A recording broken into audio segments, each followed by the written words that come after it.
Hi, welcome to the Turning the Keys podcast, the place where I will share the insights and tools that have helped me in my journey, and maybe this can help you too or serve you somehow. I am Enaira Sotan, and I am glad to be here. Today, I'm going to talk about relationships and an insight that I've recently had. So, I've started my self acknowledgement journey back in 2020, in the pandemic. And by that time, I was in a relationship. I was unhappy. I felt like there was a disconnection between us. And I couldn't quite tell what was it because on paper, this was supposed to be the perfect guy. And this perfection was based in comparison with my ex. So prior to this relationship, I had another relationship where the guy would cheat and lie. And when we broke up, I made sure that I would choose someone that was the opposite of this guy. And I'm not talking about the lying and cheating part. I'm talking about all his personality traits. I would literally look, and if I recognize anyone, I would just run from this person. And I end up finding this other guy that was the opposite. And in my immature mind, that was perfect. And we were living together, and I started to feel this disconnection. And I feel that because of the isolation of the pandemic, a lot of people started to talk about mental health and relationships and connections on social media. And I've started to follow one of those pages, and I will watch their heals and their lives. And I started to notice that there was something they were always repeating, which was pay attention to the pattern. They would encourage you to look at all the relationships you've had and observe that there was a pattern there, that all the people that you had a relationship with will follow this same pattern. And that, I wanted to believe in that at the moment, but I couldn't because all the guys I've dated, they are so different from each other. Not just their personality, but also their physics. It was like if you line them up, you couldn't find something in common, except me. That was the person that dated all of them. And another thing that those pages would say is that as a woman, you would look for a partner that resembles your dad. And that was another no for me because my dad was not a great reference. So I never felt attracted to anyone that I thought it could remember my dad. But once the flower of self awareness is planted in your brain, it just keeps growing and growing. And even though I couldn't find those patterns and I couldn't see my dad in any of those guys, I would still think to myself, I am the common factor among these people. Why am I choosing them? What are they coming to teach me? And I was stuck in that position because I couldn't find an answer for it. And perhaps you are on the same position. And I can assure you, you're not the only one.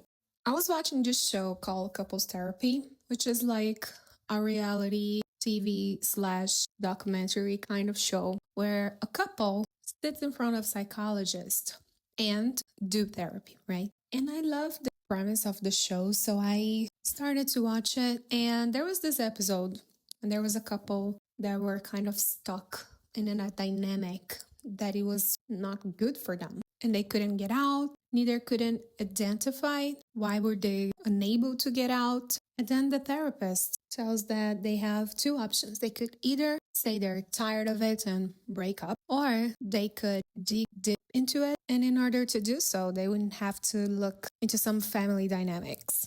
And the guy was like, yeah, my family kind of suck, but I kind of dealt with them when I was younger. I don't see the urge to do this again. And the therapist said, I'm not suggesting that you reconnect with your family somehow, but you are too good at this role for it not to be well rehearsed. And this gave me something to think. From a person that had been from one complicated relationship to another, I started to think, where did I learn this? And obviously, it was in my family. But the reason that I couldn't find a pattern that would relate all my relationships with my father figure, it was because what none of those pages told me is that sometimes instead of looking for your father in your partner, you will actually become your father. And here I'm not talking about necessarily their personality or repeating their actions. In my case, it was something more related to energy. So, as I didn't have a good male role model, I became this male role model myself. Because after all, I am an Aries. I'm proactive. If the solution doesn't exist, I build a solution. So this became my defense mechanism because I couldn't relate with the feminine because I would perceive as being weak. Since in my family dynamic, my mom played a role that was kind of passive and even compliant at some levels. And the idea of playing this feminine role terrified me. So I was in a position that I couldn't relate with my female role model and I couldn't relate with my male role model. So I became a hybrid, basically. And what will happen with that is that I would have this high masculine energy. I will only attract men that had low masculine energy. And I will choose these men because they made me feel safe. And I felt safe with them because their masculine energy was so underdeveloped that I will have room to have my hyper masculine energy in the relationship. So we would be living this dysfunctional dynamic. And I will have mixed feeling about this because on the same level that I didn't want to give up this hyper masculine energy, I also wanted a partner that I could admire. And I wouldn't admire them because I felt they were weak. And the issue was that in that moment, I couldn't handle a guy that was too assertive about things, that was opinionated, or even that would want to take care of me because I would perceive that as being weak. I don't need to be taken care of. I am independent.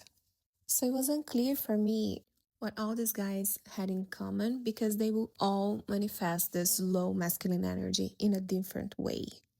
And I'm going to bring you some insights on how this low masculine energy can manifest. The number one is the lack of direction or purpose. So it's literally the guy who doesn't know what he's doing with his life. It's the guy who just go with the flow, but not the flow of the universe, the flow of somebody making their decisions for them. And I would take this part of being this somebody. And the problem when you make the decisions for somebody else's life is that if they don't get the result that they want, they will blame you for making this decision in the first place.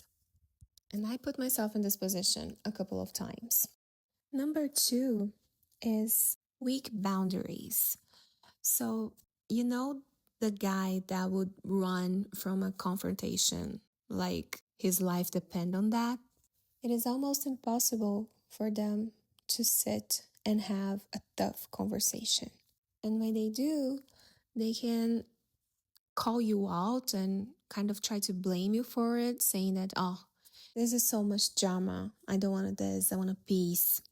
And I'm not talking about fighting here, but a relationship is also built on tough conversations.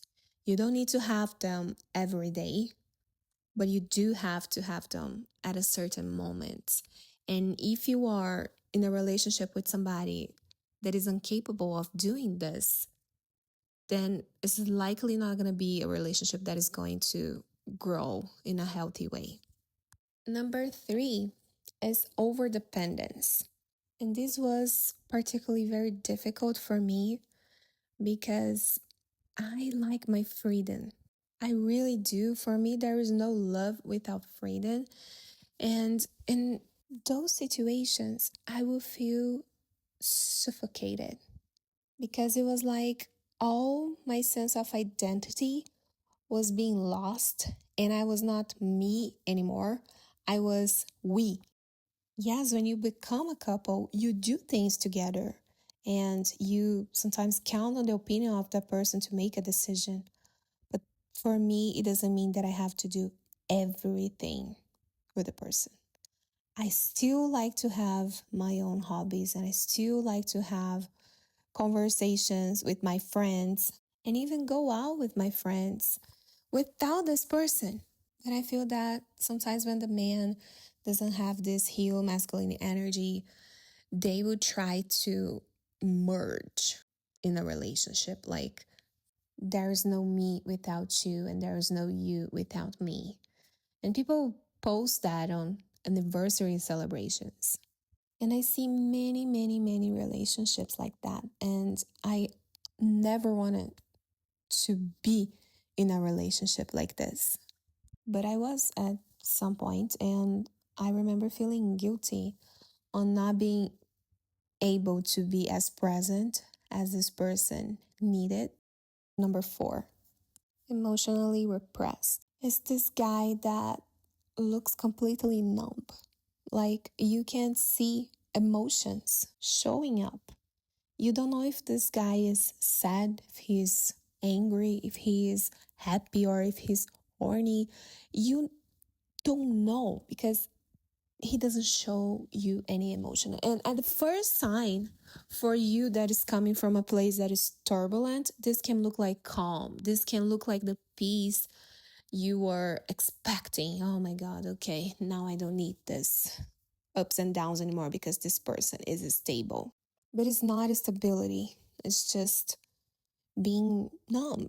And this characteristic comes usually paired up with the number 5, fear of commitment. And yes, it's the commitment with you, but it can also be a commitment with anybody else, even their work. Like, they don't want to be in a higher position because that would take more commitment out of them, and they don't want them to do this. And I'm not saying this from a place of judgment towards them, because if they weren't healed, that means that I wasn't healed too. We wouldn't be able to connect. We wouldn't be on the same level.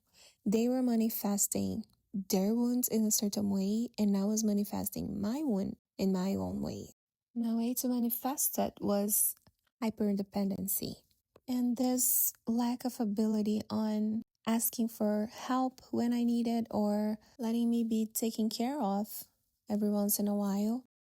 If I was in a position when I was too overwhelmed with something, I would either snap, like be angry that this person couldn't read my mind and see for himself that I needed help, so he would help me without me having to ask, or I would just isolate myself and try to self-regulate and solve everything. But this is also a fear of commitment, because a relationship, it's about being able to be vulnerable with this person. And if I decide to isolate every time I am feeling vulnerable, I can't build a solid relationship. And I think there's a misconception on this concept of relationships being seen as mirror, in the sense that, oh, I will look at this person and then I will see what is in myself. So, for example, if I see my partner being angry and that bothers me, it can be because I am repressing some anger in myself. And when I see this being externalized by them, this triggers me. Therefore, I see anger in them because I am angry myself. Or it could be the completely opposite of this, meaning I will find somebody that is angry because I am so disconnected with my own anger that being with a partner that is expressing this emotion will be the only way that I can experience this emotion in my life. And then this mirror won't necessarily show you what is in you. It will show you what is missing in you. And yes, we all have all the emotions inside of us, but sometimes we need to discover them because they are not accessible to us. And when we don't have enough self-acknowledgement, we operate in the systems that were installed in us, and we will find people that would keep operating those systems. And when I understood this dynamic that I was It was by the time where the sacred feminine was trendy and people were talking about how women should connect with their feminine side and lower their masculine energy. And I decided to give it a try. And I thought, hey, let me lower my masculine energy so this guy can step up, be the man that he's supposed to be, and give me room to be the woman I was supposed to be, right? But the thing is, he didn't have this urge in him yet. He was not in the point that, yeah, I want to develop this strong masculine energy within myself. And then our relationship dynamic changed because it was clearly somebody being super active and somebody being super passive. And it wasn't good for any of us, but it would make this relationship work because our shadows were complementing each other. So when I sat down to talk about all the discoveries I found and to say, hey, we can be different, we can be better, he looked at me and said, I don't want to be different and I don't want to be better. I was just shocked because one thing was if I didn't know what is wrong. And the other thing is to know what is wrong and say, yeah, I don't want to fix it. For me, it was not a possibility not fixing something I know that is wrong, and it's still not a possibility until this day. But let's talk about those old scales. Imagine that you have 1 pound on the left side of the scale, and the right side it's empty. So to make this scale balanced, you will need to put 1 pound on the right side as well. But the issue is, if you get this 1 pound and you suddenly put on the right side, it won't immediately be balanced. What will likely happen is that the right side will be lower than the left side for a couple of seconds because of that movement.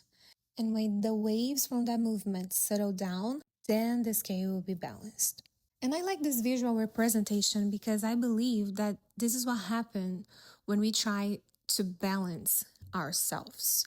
Before things are balanced, we can be shifting to the other side and being in the extreme opposite of what we were in the past. And then, to my surprise, I realized that my masculine energy wasn't actually extra when I was dating those guys.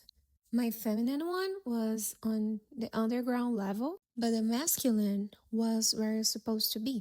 I was getting things done, I was disciplined, I was supportive, but I assumed that I was extra because I couldn't find any man on my level. And I absorbed this messaging that men don't like that.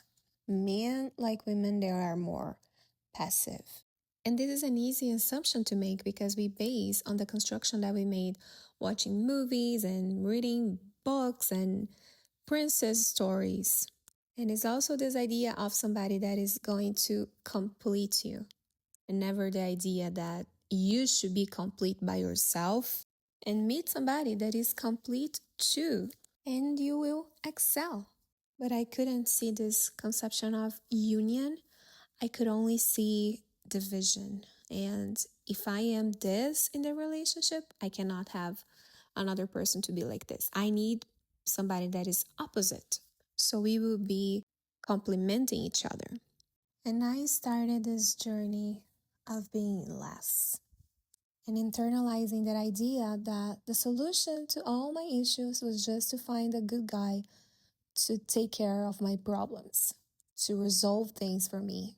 And I was disconnecting from my masculine energy. And do you know what happened? I changed my pattern. Yay! The next relationship I had after that was not with a guy with low masculine energy, but it was with a guy that had exacerbated masculine energy.